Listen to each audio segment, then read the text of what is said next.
loggers, we know what fortunes stand in farmyards or timber lots around this area. Oak, elm, walnut, and other hardwoods still abound, just awaiting the chainsaw and eventual profit to owner and logger alike. For years, the market in hardwoods has been in lumber, and it has been largely a domestic or North American market. Although this is a good market, there is a better one.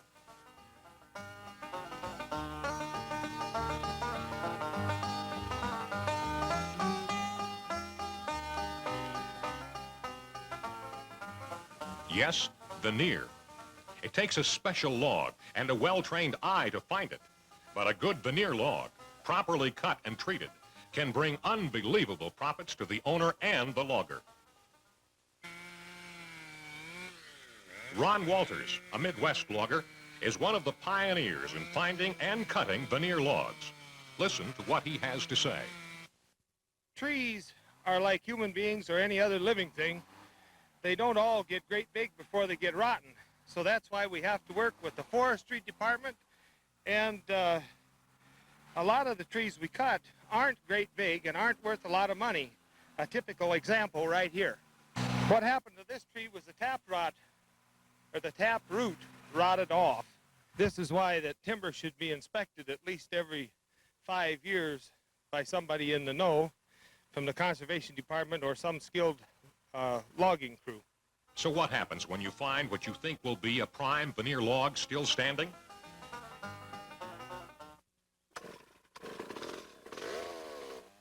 It will be 14 inches in diameter. That's an absolute minimum.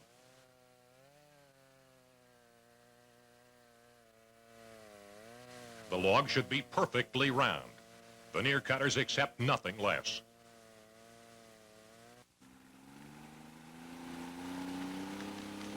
The log must be a minimum of 12 feet long.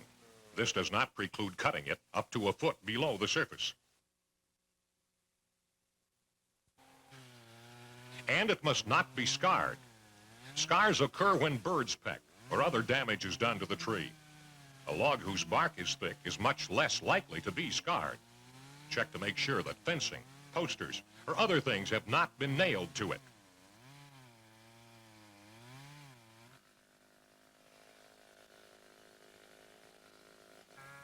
A veneer log must have a solid core. No rot will be tolerated. It must have no mineral stains anywhere along its length. In other words, it must be perfect.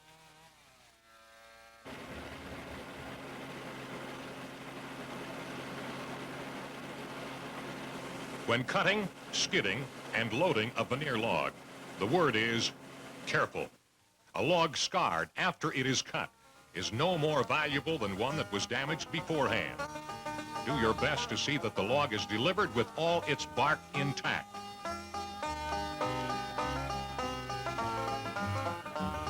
And before loading, the log must be sealed with a special wax.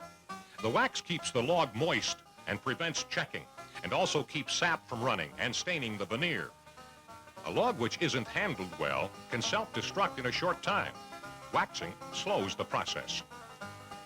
Al Huff and Herman Meyer of Atlantic Veneer Company measure and grade a log to be Well, I'll tell you what, this is really, I think, the finest bunch of walnut that we had since our big tree, that timber in northern Ohio. Right, I'd say where the bicentennial tree was in. Yes, like I say, I think it's got, I agree, and it's probably the best in the Minnesota, or this Minnesota, or even the Iowa area. Iowa combined, And if the we best could- one that's left, no doubt. The Minnesota Walnut Company is the Midwest's leading buyer of veneer logs of all kinds. We serve local, national, and international markets. Contact us or one of our representatives for more information.